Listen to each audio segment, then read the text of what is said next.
બોટાદ જિલ્લાના ગઢડા તાલુકામાં આવેલ સ્વામિનારાયણ મંદિર ગોપીનાથજી મંદિરેથી ગઢડાથી દ્વારકા સુધીની સનાતન ધર્મ ઉત્કર્ષ પદયાત્રાનો પ્રારંભ થયો છે.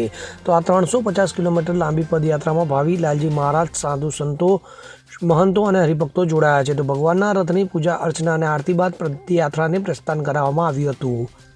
આ પદયાત્રામાં એસપી સ્વામી શાસ્ત્રી ઘનશ્યામ વલ્લભદાસજી સહિત અનેક સંતો, હરિભક્તો અને શંખ્યોગી બહેનો જોડાયા છે. આ યાત્રા ગઢડાથી પ્રસ્થાન કરી બોટાદ, રાજકોટ, અમરેલી, જૂનાગઢ, પોરબંદર અને જામનગર જિલ્લાઓમાંથી પસાર થઈ દ્વારકા પહોંચશે. તો રૂટ ઉપર આવેલા ગ્રામોમાં ગ્રામજનો દ્વારા પદયાત્રીનું સ્વાગત કરવામાં આવી રહ્યું છે. તો આયોજકોના મતે દ્વારકા પહોંચતા સુધીમાં આ સંખ્યા લગભગ 13,000 સુધી પહોંચી શકે છે. તો પદયાત્રીઓની સુવિધા માટે 35થી વધુ ટ્રેક્ટર, 4 આઈસર વાહનો, 30થી વધુ કારો અને 5 પાણીના ટેન્કરો સહિતના વાહન કાફલો સાથે રાખવામાં આવ્યું છે. તો પદયાત્રાનું રાત્રિ રોકાણ કરિયાણા, મોટા દેવળિયા, સુલતાનપુર, જેતપુર, ડુમિયાડ, બિલડી, રાણાવાવ, રાતડી, લાંબા બંદર અને આવણ માતાજી મંદિર પાસે નિર્ધારિત કરાયું છે.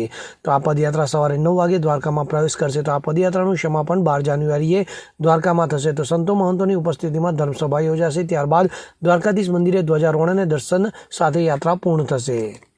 Bureau report, CN24 news.